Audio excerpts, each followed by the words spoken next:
ಎಲ್ಲರಿಗೂ ನಮಸ್ಕಾರ.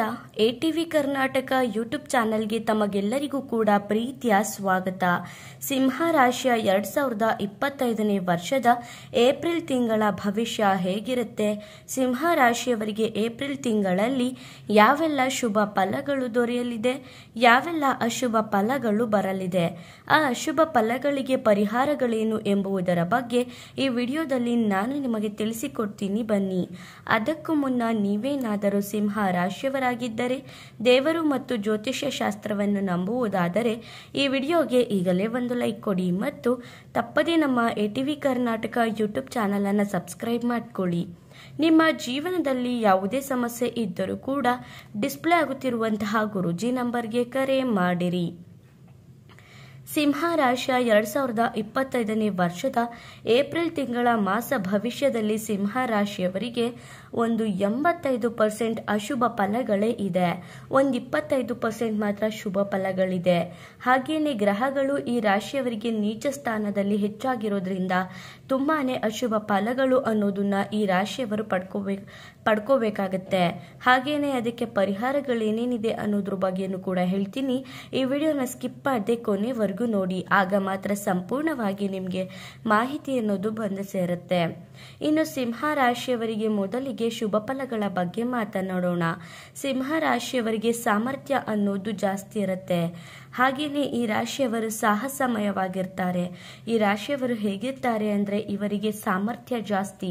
ಏನೇ ಒಂದು ಕೆಲಸ ಬಂದರೂ ಕೂಡ ಅದನ್ನ ನಾನು ಮಾಡೇ ಮಾಡ್ತೀನಿ ಅನ್ನೋ ಧೈರ್ಯದ ಮನೋಭಾವ ಈ ರಾಶಿಯವರಿಗೆ ಹೆಚ್ಚಾಗಿರುತ್ತೆ.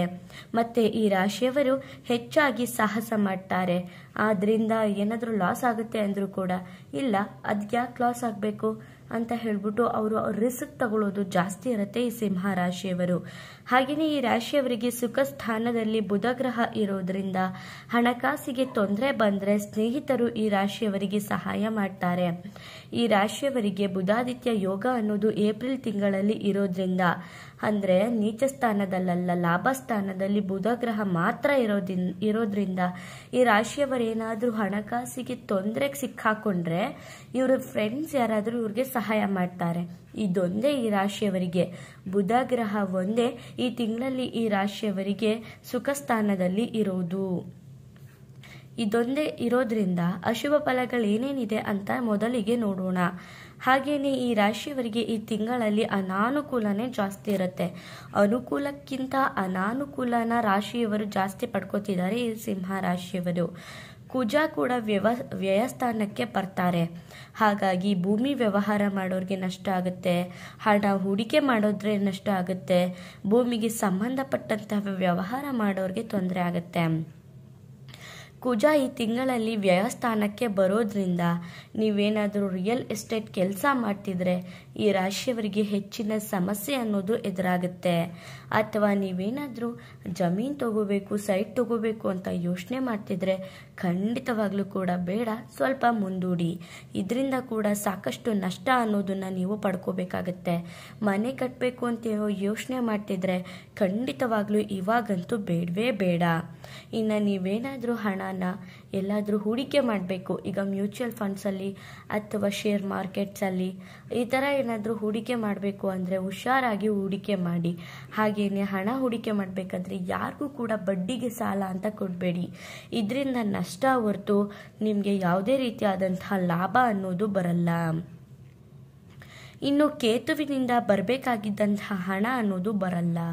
ಕೇತು ಗ್ರಹ ಕೂಡ ನೀಚ ಸ್ಥಾನದಲ್ಲಿರೋದ್ರಿಂದ ಈ ರಾಶಿಯವರು ಯಾರಿಗಾದ್ರೂ ಸಾಲ ಕೊಟ್ರಿ ಅಂದರೆ ಖಂಡಿತವಾಗ್ಲೂ ಆ ಸಾಲ ಮರಳಿ ಬರಲ್ಲ. ಹಾಗಾಗಿ ನೀವು ಯಾರಿಗಾದ್ರೂ ಸಾಲ ಕೊಡೋ ಮುಂಚೆ ಯೋಚನೆ ಮಾಡಿ ನೀವು ಸಾಲನ ಕೊಡಬೇಕಾಗುತ್ತೆ. ಇಲ್ಲ ಅಂದರೆ ಸಾಕಷ್ಟು ರೀತಿಯಾದಂತಹ ಸಮಸ್ಯೆ ಅನ್ನೋದನ್ನ ನೀವು ಎದುರಿಸಬೇಕಾಗುತ್ತೆ. ಅಥವಾ ನಿಮಗೆ ಯಾವುದಾದ್ರೂ ಹಣಗಳು ಬರಬೇಕಿದ್ರೆ ಅದು ಕೂಡ ಪೋಸ್ಟ್ಪೋನ್ ಆಗಬಹುದು. ಯಾವುದಾದ್ರೂ ಕಡೆ ನೀವು ಹಣನ ಇನ್ವೆಸ್ಟ್ ಮಾಡಿರ್ತೀರ, ಆ ಹಣ ಬರಬೇಕಾಗಿರುತ್ತೆ, ಆದರೆ ಈ ತಿಂಗಳು ಆ ಹಣ ನಿಮ್ಮ ಕೈ ಸೇರಲ್ಲ. ಹಾಗೆಯೇ ಶನಿ ಭಗವಂತ ನಿಮ್ಮನ್ನು ತಾಳ್ಮೆನ ಪರೀಕ್ಷೆ ಮಾಡ್ತಾರೆ ಈ ತಿಂಗಳಲ್ಲಿ. ನಿಮ್ಗೆಷ್ಟು ತಾಳ್ಮೆ ಇದೆ ಅನ್ನೋದನ್ನ ಶನಿ ಭಗವಂತ ನಿಮ್ಮನ್ನ ಪರೀಕ್ಷೆ ಮಾಡ್ತಿರ್ತಾನೆ. ಕಷ್ಟ ಕೊಡ್ತಾ ಇರ್ತಾರೆ. ನೀವು ಹೇಗೆ ಅದರಿಂದ ಸಫರ್ ಪಡ್ತೀರಾ, ಹಾಗೆಯೇ ನೀವೆಷ್ಟು ಧೈರ್ಯವಾಗಿರ್ತೀರಾ ಅನ್ನೋದನ್ನು ಕೂಡ ಈ ಶನಿ ಭಗವಂತ ಚೆಕ್ ಮಾಡ್ತಿರ್ತಾರೆ. ನೀವೇನಾದರೂ ನನಗೆ ಕಷ್ಟ ಬಂತು ಅಂತ ಕುಗ್ಬಿಟ್ರೆ ಖಂಡಿತವಾಗ್ಲೂ ಕೂಡ, ಇಲ್ಲ ಅಂದರೆ ಕೋಪ ಮಾಡ್ಕೊಳ್ಳೋದು, ಈ ರೀತಿಯಾಗಿ ಮಾಡಿದ್ರೆ ಇನ್ನೂ ಕೂಡ ಕಷ್ಟ ಕೊಟ್ಬಿಡ್ತಾರೆ. ಹುಷಾರು. ನೀವು ಧರ್ಮ ಮಾರ್ಗದಲ್ಲಿ ನಡಿಬೇಕಾಗತ್ತೆ. ನೀವು ಕೆಟ್ಟ ದಾರಿನ ಯಾವುದೇ ಕಾರಣಕ್ಕೂ ಕೂಡ ಹಿಡ್ಕೋಬಾರ್ದು. ನೀವು ನ್ಯಾಯ, ನೀತಿ, ಧರ್ಮ ಅನ್ನೋದನ್ನ ಪಾಲಿಸಬೇಕಾಗತ್ತೆ. ಇಲ್ಲ ಅಂದರೆ ಶನಿ ಭಗವಂತ ನಿಮಗೆ ತುಂಬ ಅಂದರೆ ತುಂಬಾ ಕಷ್ಟನ ಕೊಟ್ಬಿಡ್ತಾರೆ. ಇನ್ನು ಸತ್ಯ ಮಾರ್ಗದಲ್ಲಿದ್ದರೆ ಮಾತ್ರ ನಿಮ್ಮ ಜೀವನದಲ್ಲಿ ನೀವು ಮುಂದೆ ಬರ್ತೀರಾ. ನೀವೇನಾದರೂ ಸುಳ್ಳು ಹೇಳ್ಕೊಂಡು ನಯ ವಂಚನೆ ಮಾಡ್ಕೊಂಡಿದ್ರೆ ಖಂಡಿತವಾಗ್ಲೂ ಕೂಡ ಸಾಕಷ್ಟು ರೀತಿಯಾದಂತಹ ಸಮಸ್ಯೆ ಅನ್ನೋದನ್ನ ಪಡ್ಕೋಬೇಕಾಗತ್ತೆ. ಇನ್ನು ಕಷ್ಟಗಳು ಬರ್ತಿದೆ ಅಂದ್ಬಿಟ್ಟು ನೀವು ತಪ್ಪು ದಾರಿನ ಯಾವುದೇ ಕಾರಣಕ್ಕೂ ಹಿಡಿಬಾರ್ದು. ಶಾರ್ಟ್ಕಟ್ ಮಾರ್ಗನ ನೀವು ಬಳಸಬಾರ್ದು. ಎಷ್ಟು ಕಷ್ಟ ಬರುತ್ತೋ ಧೈರ್ಯವಾಗಿ ಫೇಸ್ ಮಾಡಬೇಕು. ಸಿಂಹರಾಶಿಯವರು ಮೊದಲೇ ಧೈರ್ಯವಂತರು, ಸಾಹಸವಂತರು. ಎಷ್ಟು ಕಷ್ಟ ಬರಲಿ ಪರವಾಗಿಲ್ಲ, ಕಷ್ಟ ಸುಖ ಎರಡು ಜೀವನದ ನಾಣ್ಯಗಳು, ಎರಡು ಮುಖದ ನಾಣ್ಯಗಳು ಅಂತ ತಿಳ್ಕೊಂಡು ನೀವು ಖಂಡಿತವಾಗ್ಲೂ ಕೂಡ ಇವತ್ತು ಕಷ್ಟ ಇದೆ ಅಂದರೆ ಸುಖ ಜೀವನ ಬಂದೇ ಬರುತ್ತೆ ಅಂತ ಕಷ್ಟಪಡ್ತೀರಿ. ನಿಮಗೆ ಕಷ್ಟ ಬಂತು ಅಂತ ಹೇಳಿಬಿಟ್ಟು ನೀವು ಕೆಟ್ಟ ಮಾರ್ಗನ ಹಿಡಿತು ಅಂದರೆ ಖಂಡಿತವಾಗ್ಲೂ ಕೂಡ ನಿಮಗೆ ಒಳ್ಳೆಯದಾಗಲ್ಲ. ಹಾಗಾಗಿ ಹುಷಾರಾಗಿರ್ಬೇಕಾಗತ್ತೆ. ಯಾರ ಮನಸ್ಸಿಗೂ ಕೂಡ ನೋಯಿಸಬಾರ್ದು. ಇವಾಗ ಸಡನ್ನಾಗಿ ಕೋಪ ಮಾಡ್ಕೊಂಡ್ಬಿಡೋದು ಕಷ್ಟ ಅಂತ, ಅವ್ರಿಗೆ ಹರ್ಟ್ ಆಗೋ ರೀತಿ ಮಾತಾಡೋದು, ಈ ರೀತಿಯಾಗಿ ಮಾತಾಡಿದ್ರೆ ಖಂಡಿತವಾಗ್ಲೂ ನಿಮಗೆ ಹರ್ಟ್ ಆಗುತ್ತೆ ಡಬಲ್ಲು. ಇನ್ನು ಹೆಣ್ಣು ಮಕ್ಕಳಿಗೆ ಗೌರವ ಅನ್ನೋದನ್ನು ಕೊಡಬೇಕು. ಹಾಗೆ ಈ ರಾಶಿಯವರು ಮೌನಕ್ಕೆ ಶರಣಾಗ್ಬಿಡಬೇಕು. ಈ ತಿಂಗಳಲ್ಲಿ ನಿಮ್ಮ ಮಾತಿನ ಮೇಲೆ ನಿಗಾ ಇರಬೇಕು. ಏನು ಮಾತಾಡ್ತೀರಾ ಅನ್ನೋದ್ರ ಬಗ್ಗೆ ನಿಮಗೆ ಎಚ್ಚರಿಕೆ ಅನ್ನೋದು ಈ ರಾಶಿಯವರಿಗೆ ಇರಬೇಕು. ಉದ್ಯೋಗದಲ್ಲಿ ತೊಂದರೆಗಳು ಬರಬಹುದು. ನೀವೇನು ಕೆಲಸ ಮಾಡ್ತಿರ್ತೀರೋ ಆ ಕೆಲಸಗಳಲ್ಲಿ ವಿಪರೀತವಾದಂತಹ ತೊಂದರೆಗಳು, ಸಮಸ್ಯೆಗಳು ಅನ್ನೋದು ಎದುರಾಗಬಹುದು. ನೀವು ಕೆಲಸ ಮಾಡೋ ಸ್ಥಳಗಳಲ್ಲಿ ನೀವು ಆರಾಮಾಗಿ ತಲೆ ಕೆಡಿಸ್ಕೊಳ್ಳದೆ ಕೆಲಸ ಮಾಡ್ಕೊಂಡು ಹೋಗಬೇಕು. ಯಾರು ಏನೇ ಅಂದರೂ ಕೂಡ ತಲೆ ಕೆಡಿಸ್ಕೋಬಾರ್ದು. ಮಧ್ಯಂತರ ಪರಿಸ್ಥಿತಿ ಅನ್ನೋದು ನಿಮ್ಮದಾಗುತ್ತೆ. 6ಕ್ಕೂ ಏರಲ್ಲ, 3ಕ್ಕೂ ಇಳಿಯಲ್ಲ ಅಂತಹ ಪರಿಸ್ಥಿತಿ ನಿಮ್ಮದಾಗುತ್ತೆ. ಈ ತುಂಬ ಕಷ್ಟನೂ ಪಡಲ್ಲ, ತುಂಬ ಸುಖನೂ ಪಡಲ್ಲ.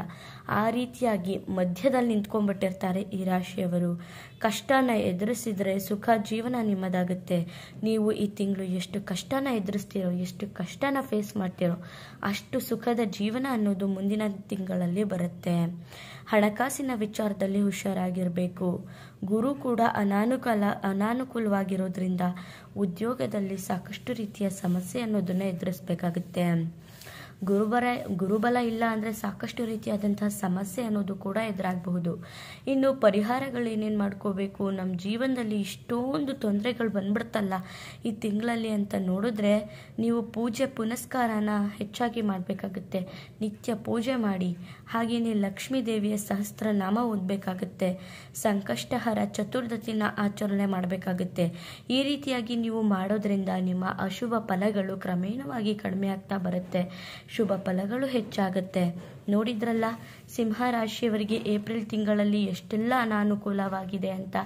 ದಯವಿಟ್ಟು ಸಿಂಹರಾಶಿಯ ಎಲ್ಲರಿಗೂ ಕೂಡ ಶೇರ್ ಮಾಡಿ, ನಿಮ್ಮದೇ ಆದಂತಹ ಕಮೆಂಟ್ ಮಾಡಿ. ಮುಂದಿನ ಹೊಸ ವಿಡಿಯೋಗಳ ಜೊತೆ ಸಿಗ್ತೀನಿ. ಅಲ್ಲಿವರೆಗೂ ನೋಡ್ತಾ ಇರಿ ನಮ್ಮ ಚಾನಲ್. ಧನ್ಯವಾದಗಳು.